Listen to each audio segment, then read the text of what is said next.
People of the world, can you believe it?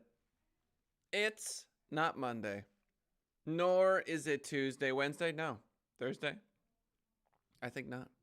It's Friday, TJF. Twitter provides new details, even newer, the most newest ever details on the recent celebrity account attack or hack. Snapchat publishes first ever Citizen Snap report, which outlines its contributions to societal improvement, which I think is just a gigantic PR effort. LinkedIn updates job applicant matching systems to improve recruitment outcomes. Obviously, that is in their best interest and very much needed during the pandemic. Google Maps goes social, giving each user their own profile. I get my own profile? Oh, really? Google doubles up on articles in the top stories carousel and 3 tips for keyword research and content localization success. This is Marketing as a Foreign Language. My name is Kellen, and we're going to get the ball rolling.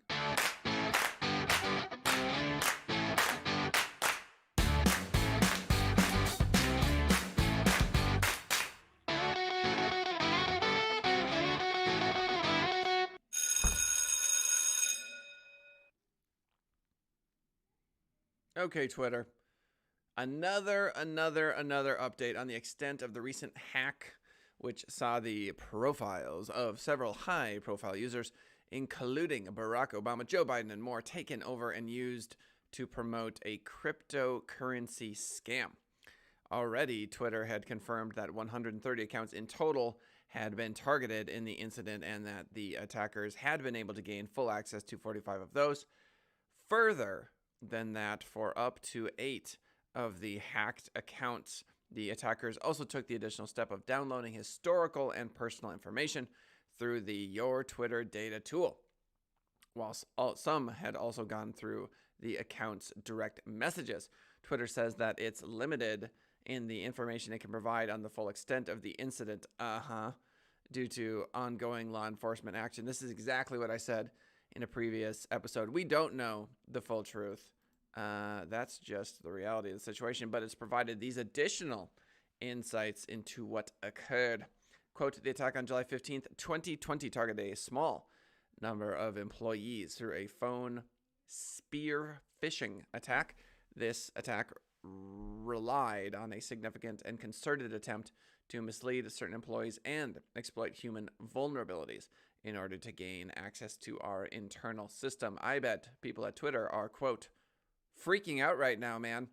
The process of phone spear phishing is essentially convincing the person you're calling that you're from an organization department that requires their details, be that a government agency, an IT support line, etc. The caller then obtains what they can and slowly pieces together the information, normally through a range of calls with different employees in order to gain access info. Like, what's your password? Twitter provides further context on this process in its updated blog post on the event. Very embarrassing for Twitter.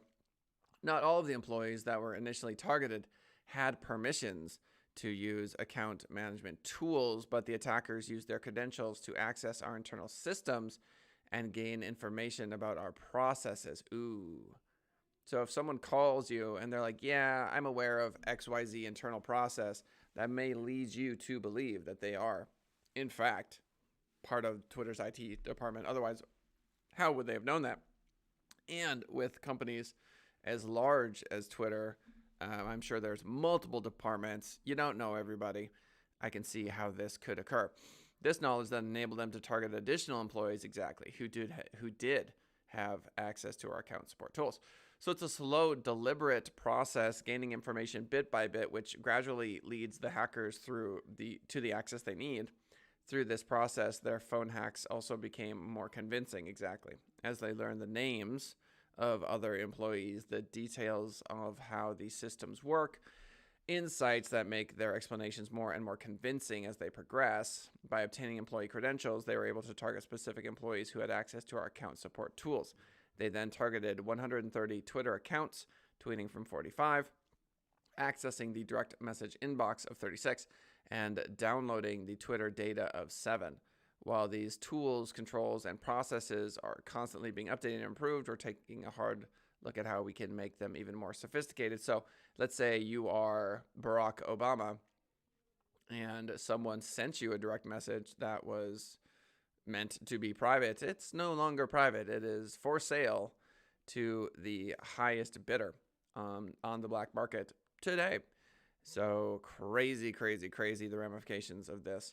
Quote, this is from Twitter, "We've significantly limited our access to internal tools and systems, and we're accelerating several of our pre-existing security work streams," blah, blah, blah. They're going to try to fix the problem, but yeah.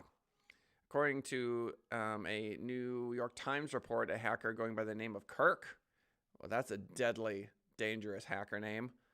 Kirk was able to gain access to Twitter's administration tools by first being added to Twitter's internal Slack channel.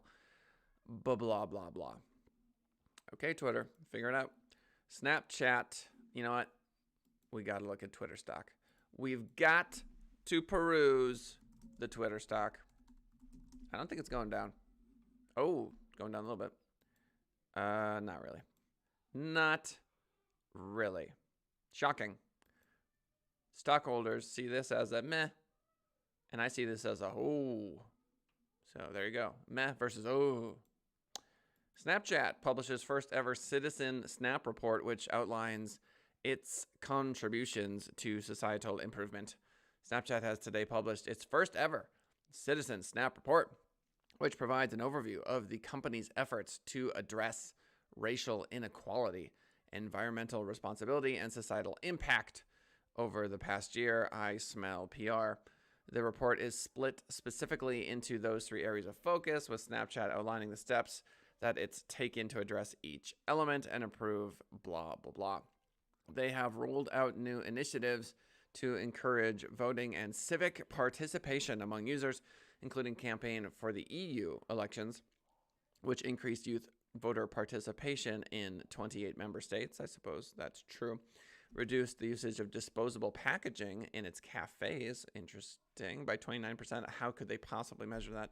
Prioritized bullying prevention, mental health, and suicide prevention on Snapchat, including its Here For You mental health platform, which it fast-tracked earlier this year in response to the COVID-19 pandemic, and committed to paying a robust living wage, more than $70,000 per year at our headquarter office, to all employees, regardless of job function. Perhaps they are rich. Do you understand me? Like, this is one of those things where you've got these companies that have so much money. They're swimming in money that they do all of these great things because it's great PR. And also, it's just kind of, to me, just this way of saying, look how rich we are. Committed to paying a robust living wage. Yeah, if you can pay everybody 70 G's, you know, the guy who like brings you a Frappuccino every morning, he gets 70 G's. Maybe you just have a lot of money. Snapchat also notes that it's increased the diversity of its leadership team through, though, according to its diversity report, which it published earlier this year, it still has a way to go. 33.3% Asian. Okay. 51.1% white, 4.1% black, 6.8% Hispanic. This will be one of its key areas of focus. Blah, blah, blah, blah, blah. Okay, Snapchat. You solve the world's problems, and we'll just keep doing what we're doing. LinkedIn updates job applicant matching systems to improve recruitment outcomes. Okay.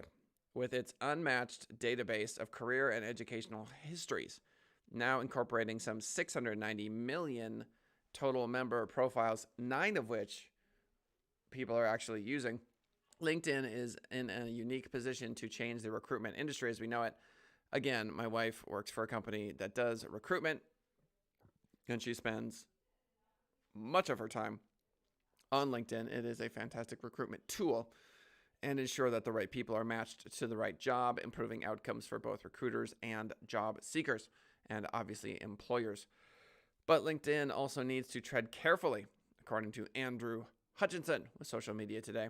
Using its data set, LinkedIn can formulate highly accurate candidate recommendations based on similar roles and industries.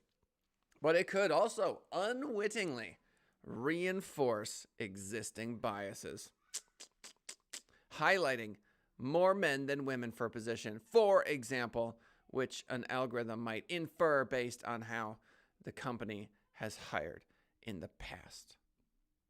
That's part of LinkedIn's broader focus moving forward.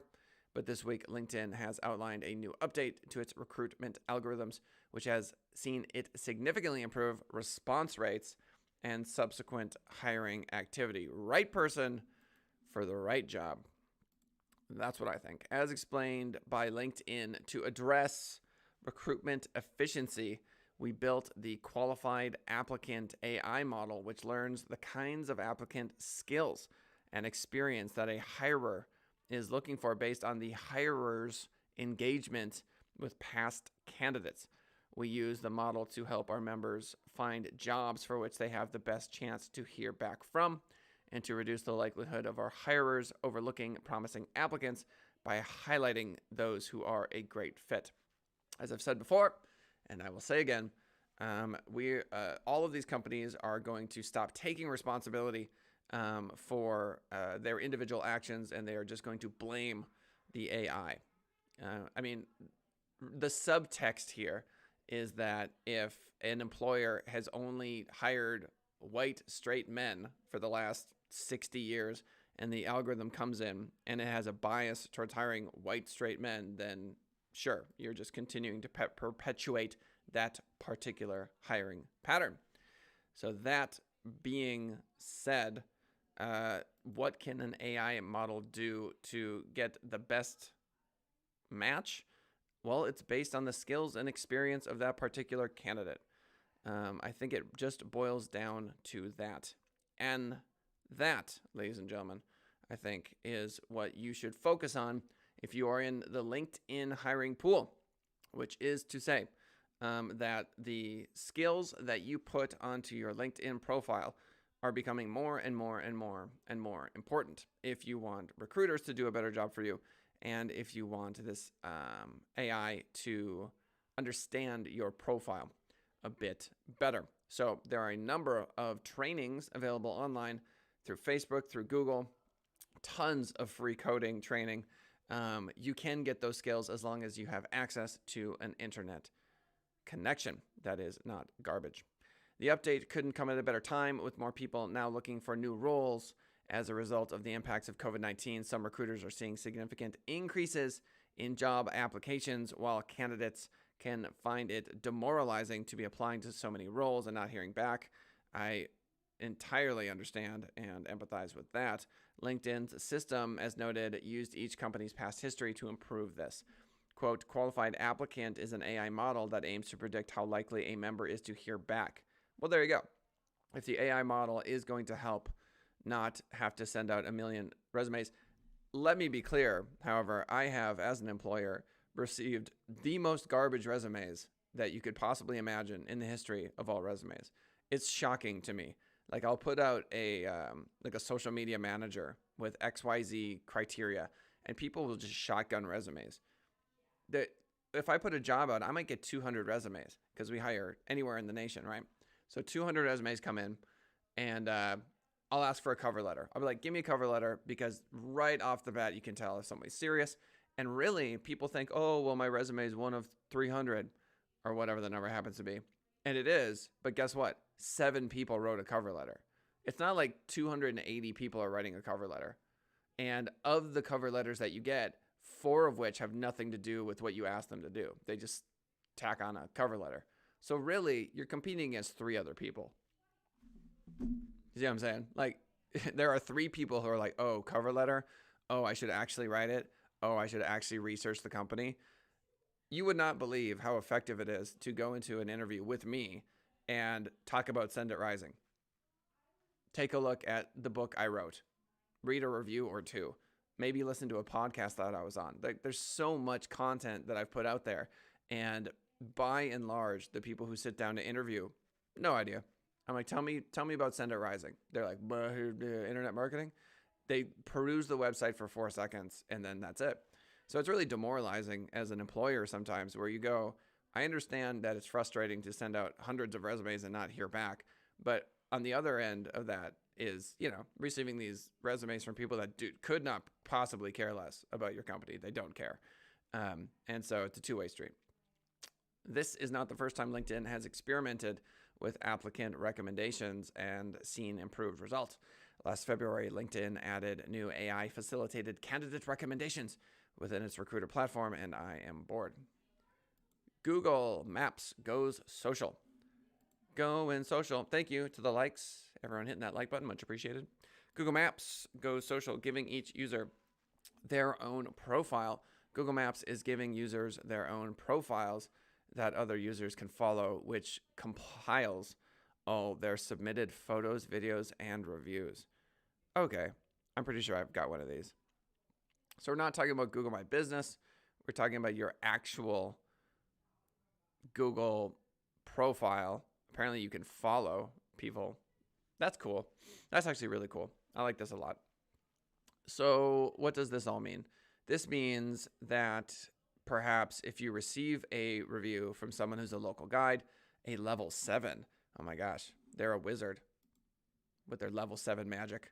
Level 7 local guide, that review probably carries more weight. Perhaps not in the algorithm, but perhaps so. But also in the way that people interact with it and appreciate it. Google is turning Maps into a social network of sorts by giving each user their own profile filled with photos and reviews they've submitted. This is an extension of a pilot feature rolled out last year that allowed users to follow select local guides and get their latest updates. Following the success of the pilot launch, Google is expanding this functionality worldwide to all users. Quote, Today, people of the world, we're expanding this feature and beginning to roll it out globally, says Google. If a Google Maps user has shared photos, reviews, or lists publicly, you can now follow them and get their recommendations, advice, and updates delivered to your Updates tab in Google Maps. I don't believe it. I don't believe it. So you can follow people who review things on Google Maps. And if you're loving it, if you're loving what Kellen's reviewing all over Las Vegas, now apparently you can get little updates. Hey, Kellen checked out this crazy vegan restaurant over on the south side of town. He gave it 3 stars. We're not going there, are we? Nope. Why? Because I received an update. Because I follow this particular person. I love it. I think this is actually a foray into legitimate social media for Google that isn't Google Plus, which was, even though I loved it, turned out to be a failure. So the next time you find someone sharing helpful photos of takeout menus, handy lists, no yawning is allowed on the show, of your city's most spacious parks, or inspiring photos of local shops and services, you can keep up to date on all of their recommendations. Unbelievable. Managing your Google Maps profile. Any Google user who has publicly shared photos, reviews, or lists will have the ability to manage their own Google Maps profile. First of all, no one is forced to have a public profile. Everyone has the option to show or not show the things they've shared in Google Maps. Users will also have the option to restrict their profile, which means new followers will have to be approved before they're allowed to view content. It's all right there in the settings. Restricted profile. Only people you approve to follow will see your reviews, and visible to businesses. When this is on, your name, photo, and information on your Maps public profile will be visible to businesses you follow. Big changes. All the changes, big changes in Google Maps. That's a big deal.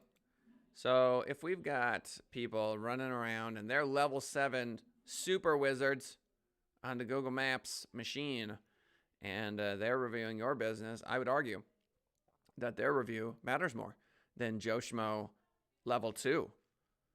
Okay. Give me that level 7 love. I want that Diane Lee level 7 Google Maps review. Thank you very much. Don't give me that Kellen Kautzman level -4 review. I don't want it. Give me the level 7 review. So I would be shocked if there wasn't a direct correlation between the level of the reviewer and the rankings increase that one would see in your Google Maps profile. Quick summary of Google Maps for those of you that are kind of wondering what I'm talking about. So we got 20 Google reviews here on Send It Rising. And let's go to this first one here. Vicky Kempker has 1 contribution, and that would mean our review. So that's not a level 7. We got Redbeard Inspections. Oh my gosh. Let's check out Redbeard. 27 contributions. All right. They got all kinds of photos you can see here. You can see Redbeard's reviews.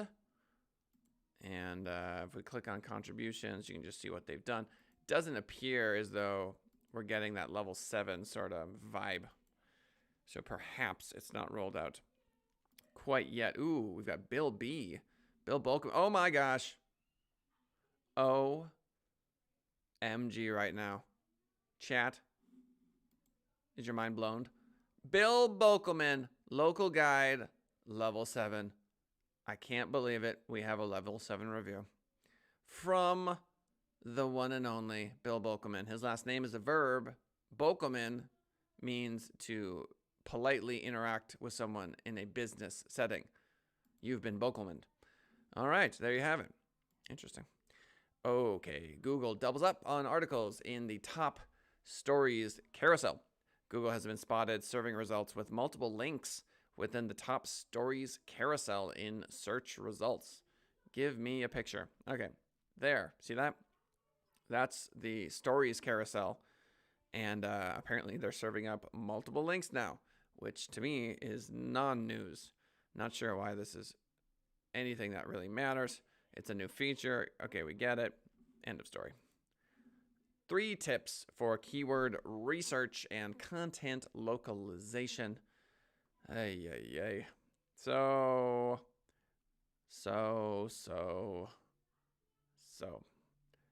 Does any pertinent information reside in this article? I don't think so. Local content maintenance. Once the content is initially translated, oh, this is about translation. Ew. Well, that's kind of in the weeds, is it not? I will say this. I speak Spanish. Hablo bien el español. 我会说中文. I speak very bad Mandarin. But Spanish is something to seriously consider. If you create only a few landing pages on your website, the likelihood of you ranking for them in Spanish is very high. There is much less competition, and there is quite the marketplace for Spanish. When we order content, we actually order it from Spain. We pay euros for Spanish writers to create Spanish content. If I were to theoretically write that content, there would be mistakes because my Spanish is not perfect. So we, of course, do not use my ridiculous Spanish. We use the Spanish of people from Spain. Okay, there you have it. So Twitter is in hot water. I think that this is only the beginning. If I had to guess, I would say that we're going to see a decrease in the stock price. I think that this is a much bigger deal than they are letting on. I think they're trying to minimize the damage here. But we have like former presidents and massive influencers who cannot trust that their Twitter account can't be hacked and some random person can write whatever they want. How much money was funneled? I think they said it was a few $100,000 to those Bitcoin accounts, but who knows? I mean, how do you, maybe you can measure that, but that seems tricky to measure. The precise amount of people that went, oh, Barack Obama's giving away money, dirge, and then they give $1,000 or $5 or whatever. So Twitter to me is showing the same kind of vulnerabilities that governments face, that huge corporations face. This is a huge blunder, and my best guess is that moving forward, we're going to see many more stories, and then it'll probably dip off for a while, and then when the investigation ends and a lot of these facts are brought to light, I think we'll realize that Twitter remains vulnerable, which is to say, it's entirely possible that the folks who hacked into the computers are still have access in some way, shape, or form, right? They may have, and then obviously Twitter is spending a lot of money to try to make sure that their security is updated. But if they can do it once, they can probably do it again. And Twitter will have this massive inflow of money to try to prevent this from happening, at least in the short term. But this also means that it can happen on Facebook, Snapchat, Instagram. None of these websites are safe. And Twitter is going to suffer through this for quite a while, I believe. Snapchat, in a concerted PR effort, is convincing the world that they are doing incredible things. Now, they are doing incredible things, but they're also rich. So they're receiving a ton of money in ad revenue. And as part of their advertising initiative, they are doing all of these cause marketing related items, which is a luxury afforded to companies that have a lot of money. So good for them. If they weren't doing this at all, people would rail on them. This is part of their company culture. It is something that is typically reserved for companies of their size. But good for them. The fact that they can pay 70 G's per year to anyone at their headquarters office, you got to wonder how many people are not in the headquarters office. You know what I mean? They say committed to paying a robust living wage. Robust. You got to love that. Our wages are robust. More than $70,000 per year at our headquarters office, right? Okay. But how many different offices does Snapchat have? I wonder. LinkedIn is trying to battle against this wave of unemployment. They obviously have an incentive to update their applicant matching system. You know what? You can't be a company of this size and not get flack for what you do. Can't do it. So if there was a company that had racist hiring practices in the past, the AI model apparently perpetuates racist hiring practices. So how do you fight against that? That's a tough problem to solve. And this is why LinkedIn gets the big dollars to solve these kinds of problems. Diane Lee is a level 7 contributor on Google Maps, and apparently everybody gets a Google Maps profile now. Might be worth looking into what level you are so that you can directly measure your self-worth off of that particular number. Google adds extra links to their articles in news. Who cares? 3 tips for keyword research. Oh, yeah. Spanish. You really should consider Spanish if you are interested in having an international flair, which is something I would recommend. If you don't have someone in your office who speaks Spanish, obviously, this is going to be tricky. Okay, much thank you to whoever it was that hit that like button. As we wrap up this particular episode, I am going to be on a mountain tomorrow. Do you understand me? A mountain. Lanesia Kautzman writes, I want to be a level 10 contributor. You have to shoot your magic missile into the darkness in order to become a level 10 contributor. But Lanesia, I know you can do exactly that. Lanesia is my wife. So, ladies and gentlemen, on a mountain tomorrow. Very excited about it. It's called Mount Charleston. Oh, yeah. That's where I'm going to be. I'm going to be breathing fresh, gorgeous mountain air. Hashtag jealous. Hashtag looking forward to it. Hashtag this was marketing as a foreign language. Thank you for swinging by. We'll see y'all on Monday, 10:30 a.m. Pacific Standard Time.